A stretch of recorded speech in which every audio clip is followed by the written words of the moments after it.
E aí galera, tudo bom? Aqui quem está falando é o professor Carlão. Preparados para mais uma revisão?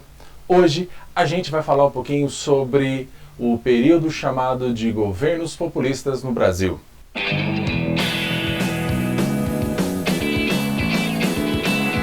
Hoje a gente vai falar um pouquinho sobre esse chamado Brasil populista. Vou falar a respeito de 5 presidentes que vão governar no Brasil. Um deles chamado Dutra, um outro chamado Vargas, um outro chamado JK e outros 2 chamados Jânio e João Goulart. O nosso primeiro presidente é o senhor Eurico Gaspar Dutra, que ele vai governar o Brasil de 1946 até o ano de 1951, que nesse mesmo momento, a partir de 45, o mundo está vivendo uma nova fase. E essa nova fase nada mais é do que a chamada Guerra Fria. No caso, o Brasil vai fazer uma aliança com os Estados Unidos. Essa aliança com os Estados Unidos vai proporcionar ali uma série de favorecimentos ao Brasil e, claro, favorecimentos a eles também. E esses favorecimentos acabaram gerando, por exemplo, o fim do Partido Comunista, vai gerar também uma outra situação que é o rompimento de relações com a União Soviética, tudo porque o Brasil optou por estar ao lado dos Estados Unidos a partir de 1946. Mas espera aí, o que tem a ver a Guerra Fria com o populismo? Começamos a entender então que o populismo nada mais era do que sistemas de governo onde se mantém as mesmas estruturas. Qual a diferença? Você toma algumas medidas para fazer o favorecimento de alguns grupos. Só que claro, que se alternando, às vezes você ajuda as camadas mais baixas, às vezes você faz as camadas mais altas, mas as estruturas políticas continuam sendo os mesmos. Por isso que no Brasil se mantém a ideia do populismo, ok? Bom, dando continuidade aí, a gente vai verificar que quando Vargas entrou em 37, através do Estado Novo, ele havia criado uma Constituição. E essa Constituição dava plenos poderes a ele. Então se faz necessário a criação de uma nova Constituição. Ela vai começar a trazer as leis trabalhistas garantidas pelo Vargas, ela vai favorecer a ideia do federalismo, estabelecer de volta a ideia de 3 poderes, que essa Constituição ela passa a ser um caráter liberal.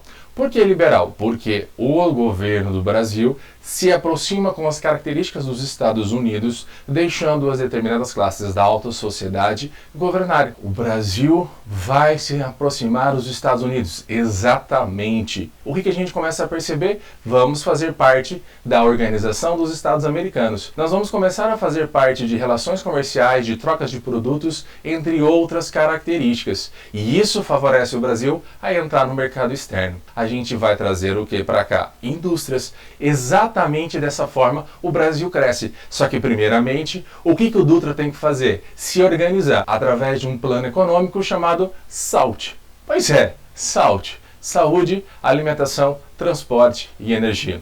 E esse plano ele começou a ser criado no finalzinho do governo do Dutra. Quando nós chegamos em 1950, algumas coisas começam a mudar.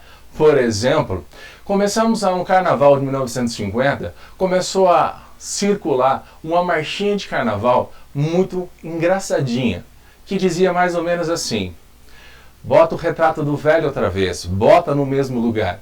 O sorriso do velhinho faz a gente trabalhar. Esse cara chamado Getúlio Vargas já começa a sua campanha para voltar para o governo. Vargas, ele volta ao poder.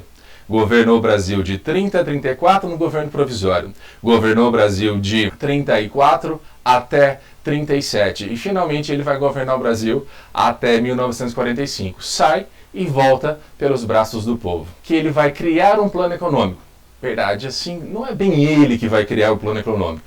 Foi uma conversa que acabou tendo entre seus ministros nos Estados Unidos, que acabaram desenvolvendo uma ideia de gerar crédito.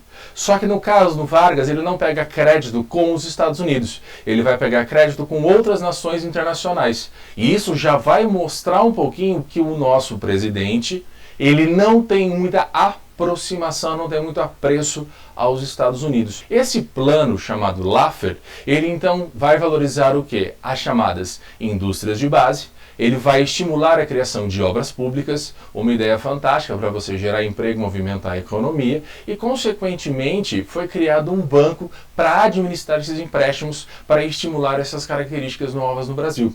E esse banco chamou-se de Banco Nacional do Desenvolvimento Econômico. No entanto, as contas não se fechavam. Então foi preciso criar uma outra coisa que alguns de vocês já ouviram falar, chamado de imposto de renda. A alíquota do imposto de renda, aquela que todo ano as pessoas têm que pagar quando atingem um valor mínimo, ela começou a ser criada a partir dali. Então, dentro do governo do Vargas e do plano Laffer, isso começou a aparecer. Era um plano o quê? Um plano nacionalista. Ele acabou descobrindo que existia petróleo no Brasil. E ao descobrir que tinha petróleo aqui, o que aconteceu a partir dali? Ele começou a fazer uma campanha dizendo: o petróleo é nosso. Ele começou a fazer uma campanha dizendo que foi necessária a criação de uma companhia brasileira de petróleo chamada Petrobras. E junto com essa companhia se fez necessário o quê? Mostrar para os outros países, principalmente os Estados Unidos, que o Brasil era autossuficiente em petróleo. Na verdade, esse discurso voltou à tona recente aí no século XXI no Brasil. Só que, claro, evidentemente nós não somos autossuficientes. Okay? Tanto é que tem uma ícone cena em que Vargas aparece numa estação de petróleo, onde ele colocou a sua mão num barril de petróleo, mostrou, tirou a foto com são 5 dedos, certo? Então, a ideia de valorização do Brasil. Para isso dar certo, o Brasil começou a ter o quê? A sua interferência, passou a ter uma política de intervencionismo. Que dessas duas charges, a gente começa a perceber que no nomezinho delas está a companhia Standard Oil, que era do Rockefeller, que dominava o núcleo de comércio de petróleo no mundo, através de um monopólio. E o Brasil, então, cada vez se mostra não satisfeito em estar com os Estados Unidos. Para complicar ainda mais, começamos a ter alguns momentos de greve no Brasil. E esses momentos de greve, eles começam a questionarem o problema do salário. Como assim? Desde o governo do Dutra, que não havia uma alteração no valor dos salários. Então, se não tinha uma alteração, a inflação estava mais alta do que as pessoas recebiam. E os trabalhadores que haviam elegido Vargas, olha para aquela situação e fala: mas presidente, você tem que ajudar a gente. Presidente, você tem que ajudar. O Vargas chama um novo ministro do Trabalho, chamado João Goulart, e o João Goulart verifica que a única possibilidade de equiparar salários era ele transformando eles em 100% a mais. Que para os trabalhadores, ia ser fantástico. Para os empresários, não concordaram. Então, o que o João Goulart propõe? Uma elevação do salário mínimo em 40%. Vargas não concorda e manda o João Goulart embora. Passados-se alguns meses, Vargas toma uma medida e ele eleva o salário mínimo em 100%. E ao elevar o salário mínimo em 100%, ele começa a desagradar a alta sociedade do Brasil. E esses empresários insatisfeitos com o Vargas, o que acontece a partir dali? Começam a fazer uma série de campanhas contra ele. E aí, Vargas toma uma outra medida. Ele vai limitar a remessa de lucros para o exterior. As empresas internacionais não vão poder enviar 100% do seu lucro aqui do Brasil para fora, para as suas sedes.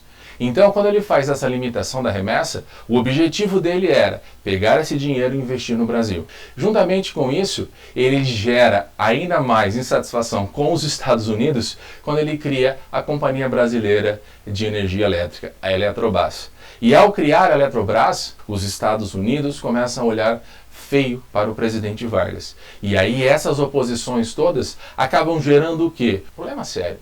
E esse problema sério, ele vai se dar através principalmente de um político, cujo nome dele chamava-se Carlos Lacerda. O Carlos Lacerda, ele vai ser um político que vai acusar o governo Vargas de corrupção, de incompetência, e aí o Carlos Lacerda tanto acusava Vargas que vai acontecer um fatídico episódio, um crime em agosto de 1954. No início de agosto, a Rua Toneleiros, que era o local onde morava o Carlos Lacerda, foi alvo de um crime onde uma tentativa de assassinato levou à morte os seus 2 guarda-costas, que eram oficiais da aeronáutica, foram mortos. E Carlos Lacerda tomou um tiro no pé. Essa foto que vocês estão observando aí representa que ele estava com um tiro no pé, sendo conduzido por outras pessoas. A população começou a criticar Vargas. Os oficiais da aeronáutica e do exército começaram a investigar quem era o mandante do crime e chegaram até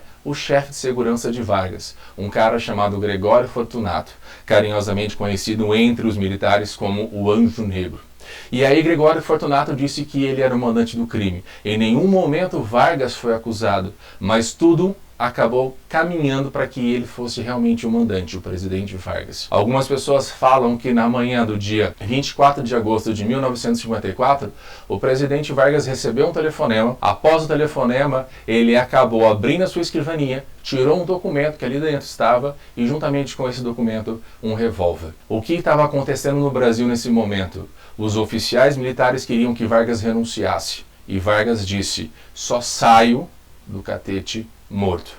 E essas falas do presidente Vargas se concretizam então no dia 24 de agosto de 54. Vargas acabou dando um tiro no próprio peito. Esse documento que eu acabei de falar para vocês, a sua carta testamento, dizia que ele saía da vida para entrar para a história. Após ser velado, foi levado para São Borja, no Rio Grande do Sul, onde foi enterrado no sítio da família. Bom, o mandato do Vargas não havia terminado. E aí quem vai governar o Brasil nesse momento é o vice-presidente chamado Café Filho, que vai governar de 54 a 55, quando é convocado novas eleições. Levaram a eleição de um cara chamado Juscelino Kubitschek e um outro chamado João Goulart. Opositores começaram a dizer que JK não era muito favorável ao pensamento capitalista e que João Goulart poderia talvez ser um comunista, e isso assustou a população. Ao alto escalão do exército, o Café Filho passou a ficar mal e acabou renunciando ao cargo, e quem assumiu a partir de então foi o presidente do Senado. Como resultado disso, e especulou-se entre os militares um golpe para que o JK e João Goulart não assumisse. E então o general Lott acabou se organizando com o exército brasileiro. O general Lott faz um golpe preventivo, coloca Juscelino Kubitschek como presidente do Brasil.